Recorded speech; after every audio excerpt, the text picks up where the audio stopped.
German philosopher Herder considered language as the expression of the people's soul. So for him, language was the feature of the existence and the proof of existence of the people in the nation. This theory was also shaping the idea of languages and peoples in culture, especially the Yiddish language. So the picture of Yiddish language was very closely connected to the changing ideas of Jews, whether it's a people or not.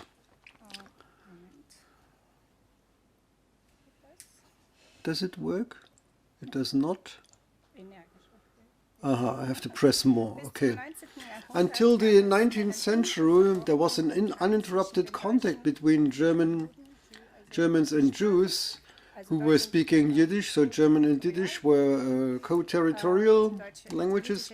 The Yiddish language was used in Germany itself and was also used so much by the German Jews.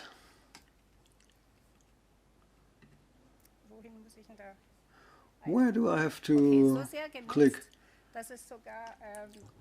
So that even textbooks and grammar books were edited in order to teach Yiddish. In 1913, there were 500 of such textbooks of Yiddish for the German audience in Germany. But this is also showing that the Germans did not understand Yiddish, otherwise they would not have bought such books.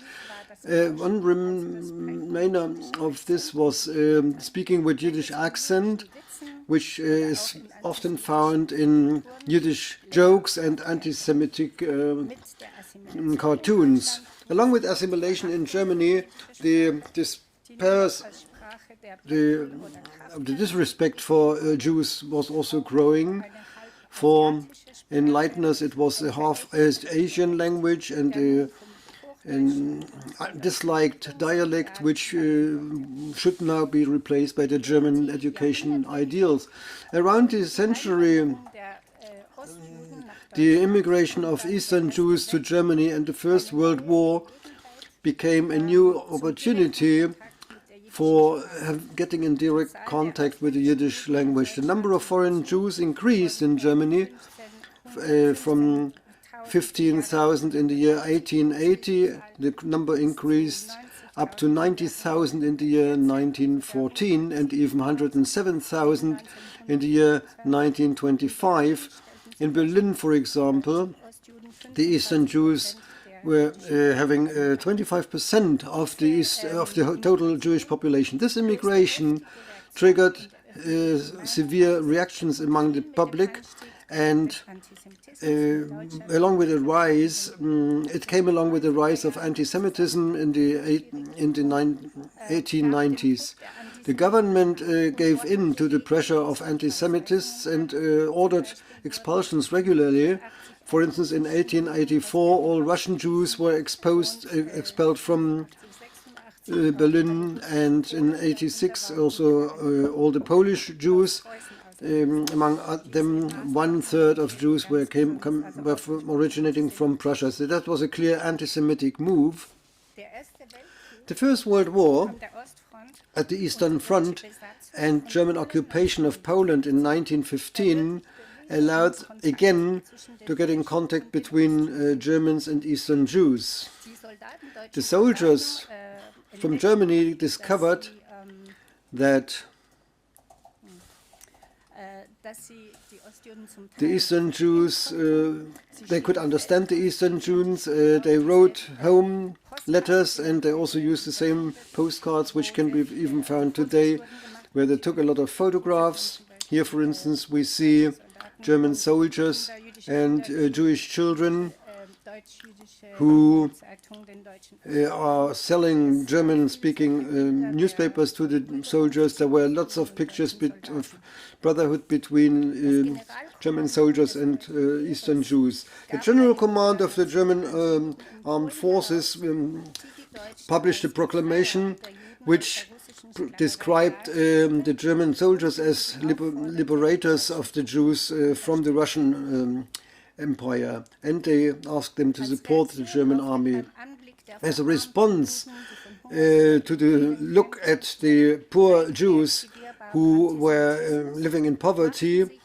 The soldiers deployed at the Eastern Front enthusiastically started the displacement of the Jews in the East.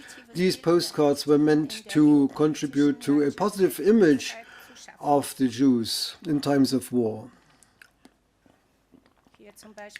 Here, for example, I don't know whether you can see this.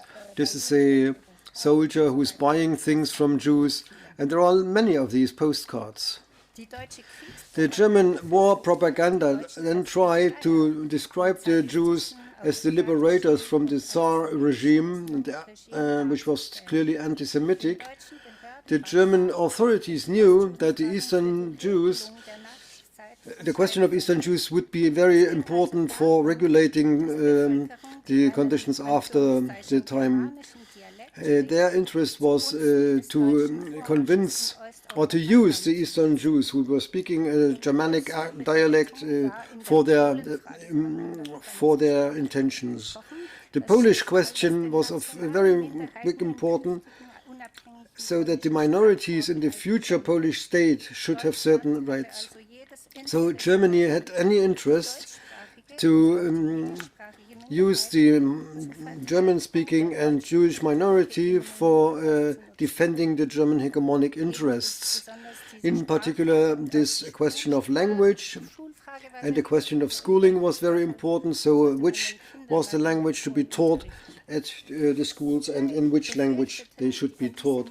At the same time, anti-Semites were afraid of an influx of Jewish immigrants who had been expelled from Eastern Europe.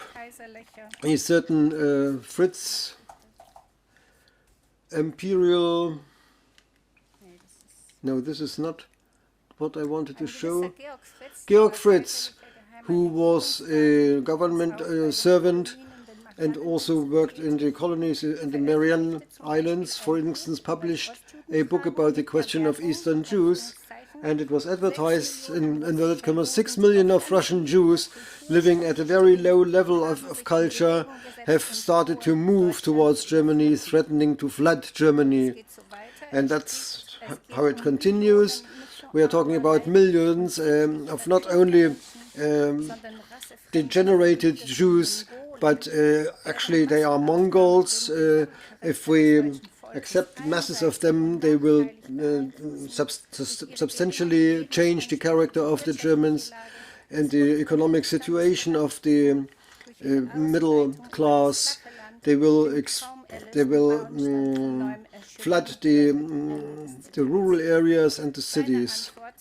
His answer in the middle of the war sounded very simple. He wanted the borders to be blocked against Jews. But what was the reaction of the German Jewish establishment to this development during the war and the political situation? There were different reactions. First, the liberal assimilated Jews, they responded in a very paternalistic way and founded an interconfessional committee to mitigate the needs of people in the Eastern territories. So they had a purely humanitarian orientation, and their main goal was to prevent Eastern Jews from coming to Germany. So they did not want more Jews. They wanted those Jews to remain in Poland, where they had a Jewish-Polish identity, following the pattern of a German Jewish identity,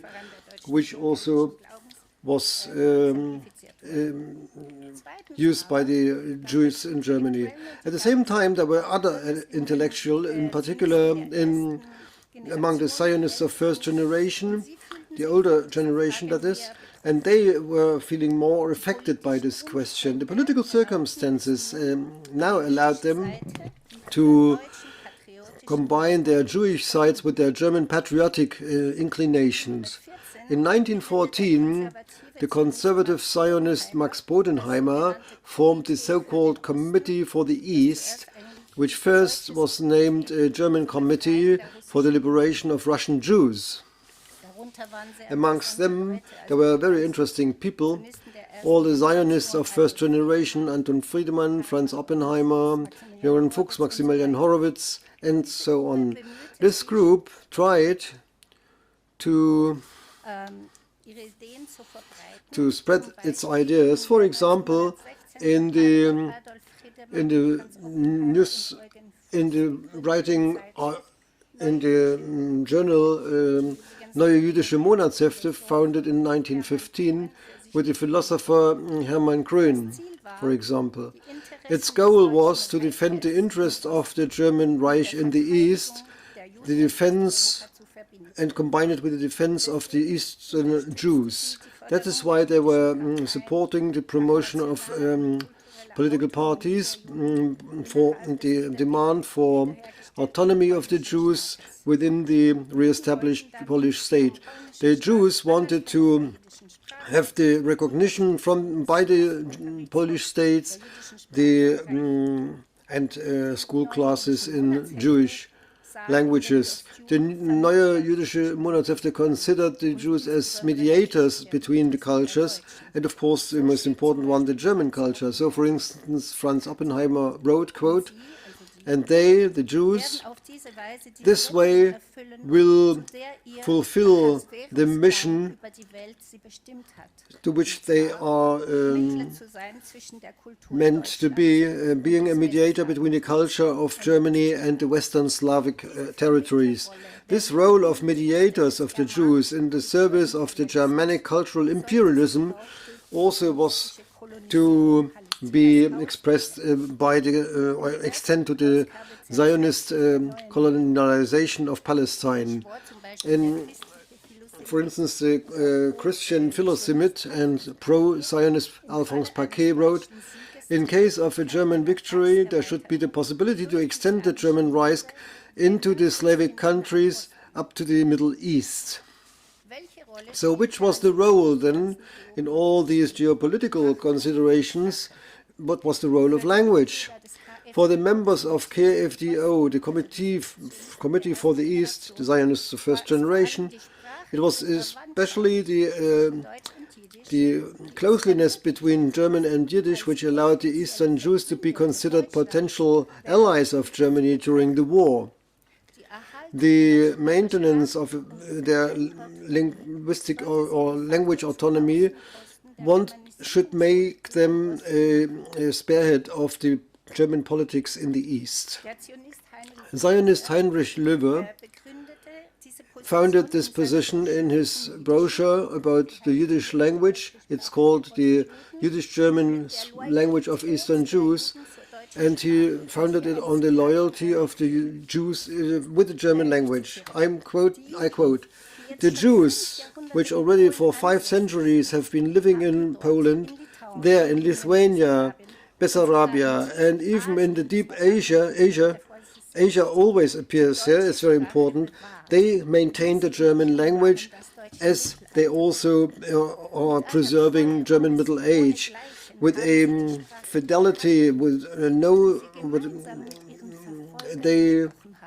they maintained the language which they spoke together with their prosecutors." So Yiddish, which according to the then philological findings was considered the second Middle High German, then thereby became the living proof for the association of the Jews with Germanic culture and medieval sources. With this Germanizing view on the Yiddish, the members of the committee were forced to use certain tricks in order to play down the Hebrew and Slavic components of Yiddish. For instance, it was described as such: a Middle High German with some few words from Hebrew and Slavic. So according to this, it was just a Middle High German, while the Hebrew and Slavic components were just limited to just some little pieces.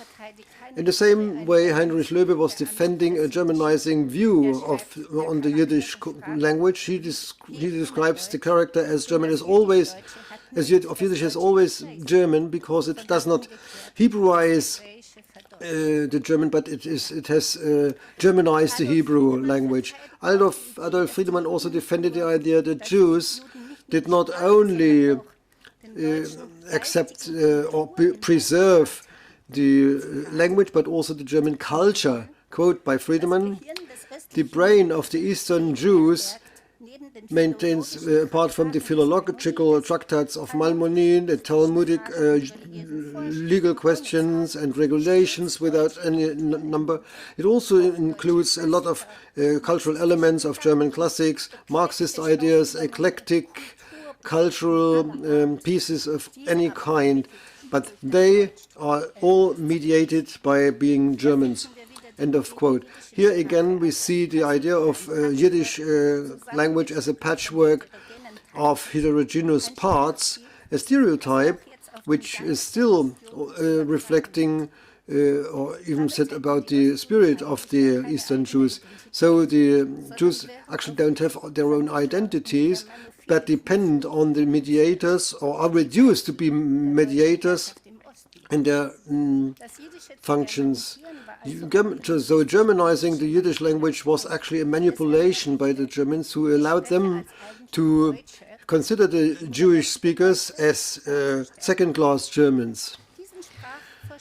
These ideas were supported by the German occupants in occupied Poland, the Jewish press. So they supported the Jewish press and the Jewish schools. They were also watching the theater plays, and they also invited German theater groups to Germany, Jewish theater groups to Germany. So that is why among the population they, of course, were much more appreciated than the Tsar Empire. But this only lasted until the paternalistic and imperialistic and exploitational intentions of the German Empire became visible. And now the flip side of the coin will be considered. Yiddish schools were opened, but very soon they were forced to teach in German, but they of course refused to do so. So just a moment. Jewish laborers, and by the way Polish as well, were sent to forced labor. They were especially mistreated and had almost nothing to eat. The Germans were seizing their cereals, so that famine started in Poland. Here we see when the rabbi from Warsaw is taken away by the German commander. They had to ask for cereals because they had nothing to eat anymore. And you see in these photographs, here for example, it's about the Germans wanted that each one should have a passport, and so the people had to be measured to take a pass photo, etc. And the feeling of superiority of the German soldiers, who imagined themselves to bring civilization to the Polish economy, it very soon became to show its lust in attacking and in feeling superior. On the other hand, there were incredible destructions going on, of course by the war, but also executions of Polish people and Jews. After all, the Germans appear as conquerors, as masters of a superior race, which just registered the Jews and wanted to suppress them. This, by the way, was disclosed in the history research of the recent years. All that had the intention to represent Eastern Jews as part of the German Reich and to see them, to look at them as representatives of our old Middle German, High German. This attitude obviously also was to the liking of the students, Germanistic students and Zionists of first generations, who were striving for this, but there were also other intellectuals who had other opinions that tried to translate Jewish cultural goods into German philosophy. Hasidism, for instance, Martin Huber was popularized as a philosophy of life. They also considered Yiddish as a full language of the Yiddish language, side by side with Hebrew as expression of Jewish literature. They also underlined the fact that Yiddish was an independent language and defended the right of the Jews to its own language and culture. All these political cultural options were circling around the question of language, which then, according to Herder, was the criterion for the existence and the essence of a nation. And so, in the end, it meant the importance of the Jews as a people. The question was whether the Jews were to be considered or were to be speaking Hebrew, Jewish, Yiddish, or whatever. And the discourse about question is focusing the ideas of present times and the projection of the future of the Jewish people. For Germany and for German Jews, they concentrated on political fights and the fears of the time. But however, at the end of the day, this Germanization attempts into the Yiddish language meant kind of a linguistic colonialism which only instrumentalized the Jews and already back then expressed its criminal intentions. And perhaps like this, the attempt should also be seen, which now dates back more than 100 years. And finally, we should look at it as a physical and material aggression, and we should recognize it at the preliminary stage of the Second World War. And Germany should also take responsibility for this Eastern politics, for which had prevailed over decades.